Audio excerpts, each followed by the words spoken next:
Di dalam tentera ni kita tak ada adik-beradik, kita tak ada saudara mara, kita tak ada jiran. Macam-macam lah, macam-macam terjadilah malam. Agak-agak mental lah dia orang 5 orang ni. Kami bagi salah sekarang ni ragging entah apa-apa, kau nak tunjuk kehebatan aku pun tak tahu lah. Dendam kat, oh waktu kau kecil dulu kau macam-macam aku je. Bila masuk tentera aku jadi incar kau. Orang kampung pun tak bagi tahu yang dia masuk tentera ni, yang menjadikan protokol dalam tentera, regimental dalam tentera berkurangan disebabkan kenapa aku kenal kau. Sekarang ni kita tentera.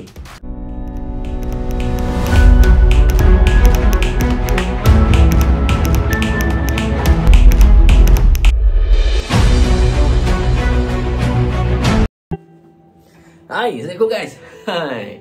Hari ni aku nak kongsi dengan korang satu cerita lah. Cerita ni aku selalu cerita dekat aku punya student waktu aku jadi jurulatih dekat pusat latihan. Aku pernah cerita dekat student PLKN waktu aku jadi jurulatih PLKN. Cerita ni satu pengalaman dan satu kenangan lah bagi aku. Dia ada nilai-nilai persahabatan. So aku nak kongsi dengan korang supaya cerita ni aku tak lupa. At least aku dah tua nanti, aku nak tahu balik cerita ni, aku boleh tengok di dalam video ni. Dalam masa yang sama aku boleh kongsi dengan korang. Okay, macam ni guys. Untuk pengetahuan korang, aku masuk tentera tahun 2000 something macam tu. Di antara orang yang pertama di kampung aku lah, aku yang masuk tentera. Bayi aku memang tak ada. Abang aku 4-5 tahun ke atas, bayi-bayi abang aku tak ada. Bayi adik-adik aku kat bawah pun tak ada. Waktu tu, lepas aku masuk tentera, orang rujuk aku macam mana latihan apa semua. Nak jadikan cerita, ada satu kisah lah yang aku nak kongsi dengan korang. Selepas aku masuk tentera ni, ada orang kampung aku masuk tentera. So cerita dia macam ni. Okay, waktu tu aku dah servis dalam tentera dalam 8 tahun kot. Aku duduk bilik bujang. Aku jadi incas bilik bujang. Bukan bujang lah, second incas. Sebab aku last corporal. Corporal ada, tapi corporal ada duduk bilik kecil. Dalam dong yang panjang, ada bilik kecil satu. So, corporal duduk situ. Aku ni last corporal, duduk bilik panjang. Dan aku nak duduk bilik panjang, aku tak suka duduk bilik kecil. So, aku ambil di hujung bilik panjang tu, aku ambil hujung sekali, tempat aku. So, yang lain semua katil double taker, katil 2 tingkat. Aku yang dengan seorang lagi yang katil single. So, di antara adalah nampak macam incah lah kat situ. Okay. Pada satu hari, waktu tu dalam petang, waktu aku duduk tengok TV petang tu, adalah anak buah aku ni bagi tahu, Incah, ada budak baru nak lapor. Aku kata, okey, bagilah lapor. Kami ni lepak di hujung ni tengok TV ni. Dengarlah dia orang lapor, ketuk pintu. Dia orang 5 orang lapor. Dia orang ketuk pintu. Assalamualaikum, saya nombor tentera asal mana, kebenaran masuk bilik bujang. So aku ni masuklah, dengar masuk kan. Masuk yang keempat, dia 5 orang ni, yang keempat ni lapor, saya sekian berasal daripada Terengganu. Aku cakap, Terengganu besar. Kat mana? Marang besar lah gampang. Macam tu lah caranya. Aku marah lah ke dia. Aku bagi tahu yang Marang tu besar. Sebutlah nama kampung. Dia pun sebut nama kampung. Jatuh nama kampung aku. Ni kampung aku. Aku tak masuk. Aku pun biarlah tak tengok je lah. Aku duduk tengok TV makan-makan.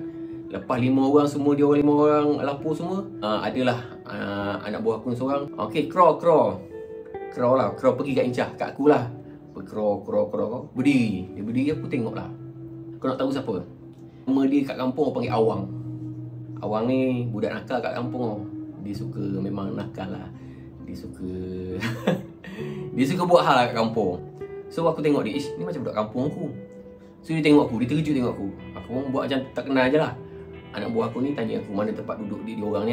Bagilah tempat katil dia orang ni kan. Aku cakap kat dia, aku bagi tahu kat anak buah aku ni, bagi tahu kat dia orang apa yang dia sepatut dia buat. Anak buah aku pun ni bagi tahu lah. Mandi, basuh baju, lepas tu pukul 8.30, 8.45 mop bilik, sapu sampah.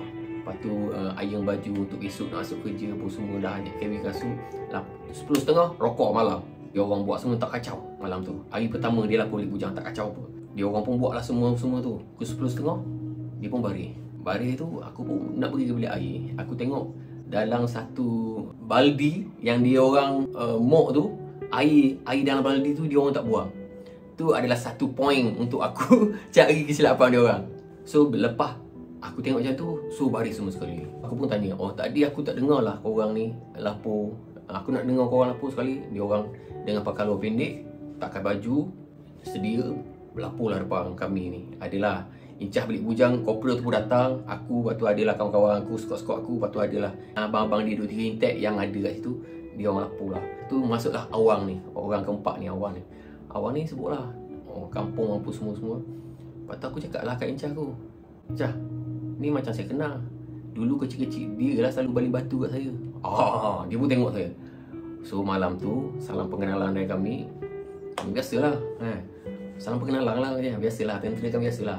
Waktu tu korang boleh buat apa saja. Tapi tak adalah buat report-report apa semua ni. Tapi zaman sekarang nak sentuh, nak stick telinga pun mengadu kat mak, mengadu kat ayah. Tapi dulu korang buat. Janji dia orang buat tu tak adalah sampai cedera, lebam, sampai meninggal, tak ada. Kita just nak mendidik dia orang. So malam tu dia orang kenalah crawl apa semua, mandi, masuk balik bilik, macam-macam terjadilah malam tu. Agak-agak mental lah dia orang 5 orang ni. Kami bagi salam kenalan. Lepas dah kena dalam pukul 2 pagi, aku pun tarik si Awang ni. Awang ni waktu dulu dia ni memang budak nakal lah kat kampung ni. Aku tarik Awang. Aku pun masuk dalam store, aku cakap, Awang, kau kenal aku? Kita kenal. Okey, kau kenal aku kenal kau. Sekarang ni kita tentera. Kau orang kampung aku, kau orang sebelah rumah aku. Walaupun aku abang bayar abang kau bayar adik aku, tapi dalam tentera ni kita tak ada adik-beradik, kita tak ada saudara mara, kita tak ada jiran. Aku bagi tahu kat dia, okey stop, faham stop. Waktu tu lah aku cakap, apa-apa yang jadi dalam masa 3 bulan ni kau terima saja. Tapi habis di Bilik Bujang, jangan sampai ke kampung. So keluarlah pada store. Dalam 2-3 hari tu terkantor lah skot-skot aku ni, terkantor lah dia orang kampung aku. So aku lagi macam, orang kata alas, Incah, orang kampung sendiri cover. Time tu memang kenalah Awang ni macam-macam lah. Silap sikit aku bagi. Tapi Awang ni bagus lah. Dia walaupun macam tu, dia tak ada simpan dendam. Ikutkan aku lagi berdendam. Buat masa kecil-kecil dia nakal kan. Kita lalu dekat rumah dia baling batu, dia curi ayam.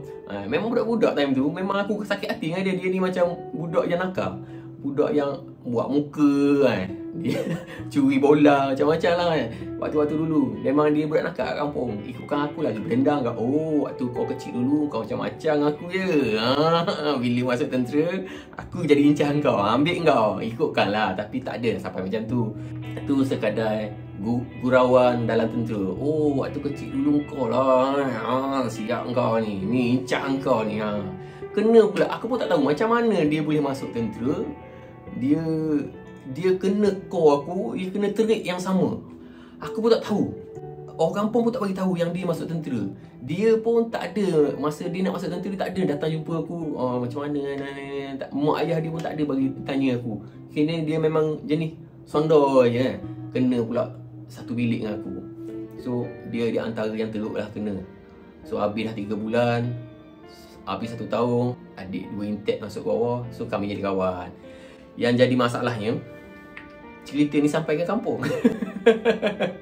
Bila aku balik kampung, dia baru cerita, kau tengok tu, dia ni, kau tengok dia tu nampak muka baik. Tahu masa aku masuk Bilik Bujang dulu, dia ragging dengan aku.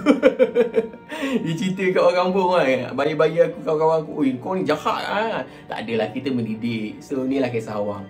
Awang ni di antara kawan aku sekarang. Sekarang ni dia masa servis lagi, corporal kot sekarang ni dia. So itulah pengalaman jiran sebelah. Walaupun aku tak berapa nak baik dengan dia, sebab dia bayi-bayi adik. So bila dah masuk tentera ni, aku bagi je kan. Lagi pun bila kau ada orang kampung, orang cakap, yalah cover orang kampung, cover orang kampung. So kita tak nak yang kita ni tunjuk kita cover orang kampung, kita bantai, salah je bantai. Lagilah kau ni, lagilah teruk sebab ada orang kampung. Sebab satu ceritanya ada adik dulu masuk tentera, lepas tu abang masuk, adik lagi yang abang pun ada. So daripada situlah aku nak tunjuk yang tak ada bias dalam tentera. Kau silap kau kena. Tapi benda yang kami buat tu jadi badi sampai sekarang. Walaupun aku dulu pun kena ragging sampai patah hidung kan, tapi aku jumpa orang yang ragging aku tu jadi badi. Satu pengalaman sebab apa orang ragging aku. So macam juga Awang pun macam tu. Jumpa kat kampung pun dia salam, peluk, cium apa semua. Sebab tu adalah satu kenangan dalam tentera.